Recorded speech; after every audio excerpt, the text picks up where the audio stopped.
Hello दोस्तों, Teachmint के YouTube channel पे आपका स्वागत है। मैं हूं सिमरन और आज मैं आपके लिए एक बहुत ही अमेजिंग वीडियो लेके आई हूं। वीडियो स्टार्ट करने से पहले अगर आपने हमारा चैनल सब्सक्राइब नहीं किया है तो प्लीज़ कर दीजिए, क्योंकि हम आपके लिए बहुत ही अमेजिंग कंटेंट लेके आते हैं। दोस्तों, आज का टॉपिक है how to get back on studying after a break. यानी कि अगर आप पढ़ रहे थे, आपने एक ब्रेक लिया बीच में, वापस जाने का तो मन किसी का नहीं करता है। वो 5 मिनट का ब्रेक कब 1 घंटे के ब्रेक में कन्वर्ट हो जाता है, हमें पता ही नहीं चलता, और फिर वापस आके पढ़ने का मन तो करता नहीं है। लेकिन ये तो गलत है ना। इसको फिक्स कैसे किया जाए, इस प्रॉब्लम का सल्यूशन क्या है, आज इस वीडियो में यही सब बातें करेंगे। पहले समझ लेते हैं थोड़ा कि ये ब्रेक हमें डिस्ट्रैक्ट करता कैसे है। Getting back into studying after a break can seem overwhelming. अब कई बार ऐसा होता है, हम ब्रेक ले तो लेते हैं ये सोच के कि बस 5 मिनट का ब्रेक है, वापस आके पढ़ेंगे, बट वो हो नहीं पाता। Thankfully returning to studying really isn't too challenging at all. With the right support and a good plan, you will be able to revert to students' life with ease.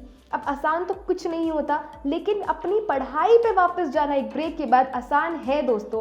कैसे आसान है, कैसे आप उसे आसान बना सकते हैं, ये सभी बातें आपको आज इस वीडियो में पता चलने वाली है। वीडियो को ध्यान से और एंड तक देखिए। Let's understand 5 tips that will help you in studying better. ऐसी कौन सी 5 चीज़ें हैं जिनको करके आप अपनी पढ़ाई में ज़्यादा एफिशिएंसी ला सकते हैं, ज़्यादा डिसिप्लिन ला सकते हैं और बेटर रिजल्ट्स पा सकते हैं। Create a plan. Plan banana is the foremost and the first thing that a student should do. Plan कीजिए, क्या पढ़ना है, क्यों पढ़ना है, कैसे पढ़ना है, कितने टॉपिक्स कवर करने हैं, कौन से सब्जेक्ट्स को प्रायोरिटी देनी है, क्यों उनको प्रायोरिटी देनी है। आपके एग्जाम्स आ रहे हैं, क्लास में कोई टेस्ट है, या फिर आपको सब्जेक्ट में इंटरेस्ट है। आप ऐसा भी कर सकते हैं कि जो सब्जेक्ट्स वीक हैं उनको आप पहले प्रिपेयर कर लीजिए, ताकि आपका एक बर्डन कम हो जाएगा, आपको ईजी रहेगा फेवरेट सब्जेक्ट्स बाद में बेटर प्रिपेयर करने के लिए। B organised. हमेशा ऑर्गेनाइज्ड रहिए, अपनी स्टडी डेस्क को हमेशा अरेंज्ड रखिए, अपने आसपास अपने पेन्स पेंसिल्स सारी रिक्वायर्ड स्टेशनरी रखिए, पानी की बोतल ज़रूर रखिए, बुक्स को हमेशा एक अच्छे स्टेट में रखिए। ये नहीं कि कोई बुक का पेज निकल रहा है, बैग में रखा है, कहीं है, सारी चीज़ें एक जगह पे कंपाइल्ड होनी चाहिए। नोटबुक्स रखिए, रफ नोटबुक्स रखिए, सब कुछ अपने पास ही रखिए, बिल्कुल ऑर्गेनाइज्ड रहिए। एक डेडिकेटेड स्पेस पढ़ाई के लिए बहुत इंपॉर्टेंट है दोस्तों, क्योंकि अगर आप डेडिकेटेड स्पेस नहीं रखेंगे तो कहीं ना कहीं आपका जो एक डेडिकेशन है पढ़ने का वो कम हो जाता है। Set up a dedicated study place. जैसे कि मैंने बताया, एक डेडिकेटेड स्टडी एरिया तो होना ही चाहिए। एक भले ही वो एक स्टडी टेबल और एक चेयर वाला सेटअप हो, या फिर आप कुछ फ्लोर सेटअप भी कर सकते हैं। आप अपने टेरेस पे एक छोटा सा कॉर्नर अपने लिए ऑक्यूपाई कर सकते हैं, depending on how you like studying. 1 subject at a time. एक बार में एक सब्जेक्ट उठाइए। जैसे कि मैंने कहा, सब्जेक्ट डिफर कर सकता है according to your priority. Try कीजिए कि जो सब्जेक्ट आपको कम पसंद है आप उनको जल्दी से जल्दी कवर कर लीजिए, ताकि आपके पास एक बर्डन कम रहे, आपको ये फील हो कि चलो ये काम तो निबट गया। अब जो आपके फेवरेट सब्जेक्ट्स हैं वो अगर आप लास्ट मोमेंट के लिए छोड़ते हैं तो भी आपके लिए ज़्यादा डिफिकल्ट नहीं होगा। Keep track of your goals. अब ये जो गोल बनाए थे, एक प्लान क्रिएट किया था वेरी फर्स्ट स्टेप में, अब वो ट्रैक पे चल रहा है या नहीं चल रहा, या फिर नोटबुक के लास्ट पेज पे जो टाइम टेबल बना लेते हैं उसे हम फॉलो कर भी रहे हैं या नहीं कर रहे हैं।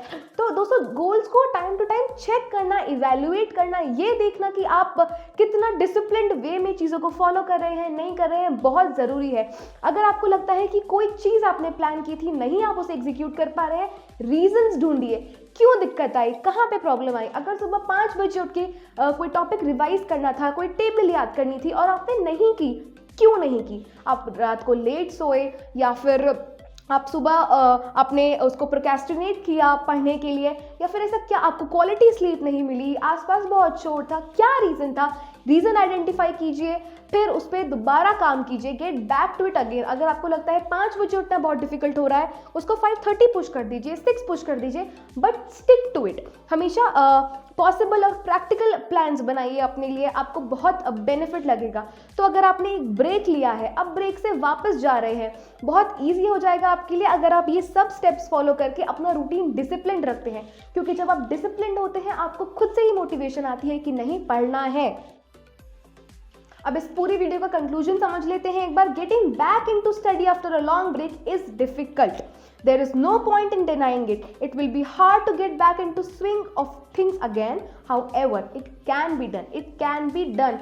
Everything is possible if you have the right amount of dedication and discipline. And it can be done quite well. The key to success is a mixture of establishing a routine, finding the motivation and balancing the work study life. अब इस चीज़ को थोड़ा समझते हैं कि क्या मतलब है इस चीज़ का। एस्टैब्लिशिंग अ रूटीन, मैंने बताया एक रूटीन बनाना, एक प्लान बनाना बहुत ज़रूरी होता है। पहले प्लान कीजिए क्या पढ़ना है, फिर प्लान कीजिए कैसे पढ़ना है, फिर प्लान कीजिए कब पढ़ना है। अपने डे को इस अकॉर्डिंग प्लान कीजिए कि आप सारी चीज़ें कवर कर ले, सारे सब्जेक्ट्स कवर कर ले, कोई सब्जेक्ट आप मिस नहीं करें। फाइंडिंग द मोटिवेशन, मोटिवेशन कभी भी वीडियोस देख के नहीं आती, मोटिवेशनल वीडियोस देख के नहीं आती, वो खुद से आती है। मोटिवेशन कब आएगी? जब आपका गोल सेट होगा, आपका एक रूटीन होगा, आपको पता होगा आपको पढ़ना क्यों है, आपको अच्छे मार्क्स लाने हैं, आपको अपने पेरेंट्स को प्राउड फील कराना है, आपको खुद को प्रूव करना है, आपको अपने टीचर्स को प्रूव करना है, आपको एक अच्छी लाइफ चाहिए। बहुत सारे रीजंस हो सकते हैं आपको मोटिवेटेड रहने के। बैलेंसिंग वर्क स्टडी लाइफ, ये एक पॉइंट है जहां आके बच्चे थोड़ी गलतियां कर देते हैं। वो या तो ओवर स्टडी करते हैं या फिर अंडर स्टडी करते हैं, कभी भी बैलेंस नहीं रखते चीज़ों को। एक दिन तो इतनी मोटिवेशन आएगी 5 चैप्टर्स खत्म कर देंगे, अगले दिन इतना डिमोटिवेटेड हो जाएंगे कि बुक ही नहीं खोलेंगे। ऐसा नहीं करना है। अगर आप दिन के 2 चैप्टर्स भी कर रहे हैं तो इस तरीके से कीजिए कि आपको हमेशा याद रहे। दूसरी चीज़, कभी भी अपनी बेसिक्स को सफ़र मत करने दीजिए, like spending time with your family, talking to your friends, going out for a walk, having a good sleep. इन चीज़ों पे कॉम्प्रोमाइज़ नहीं करना है। एक बैलेंस बनाना है कि जहां आप पढ़ भी पाएँ और आप अपनी नॉर्मल लाइफ जो रूटीन होता है उसको भी फॉलो कर पाएँ, और ये कोई बहुत डिफिकल्ट टास्क नहीं है। इफ़ यू हैवंट पिक्ड अवर और started your course just yet, start with one shorter course। छोटी छोटी चीज़ों से उठाइए, फिर उसको बड़ा करते जाइए। This can boost your confidence and get you back into the swing end of things again।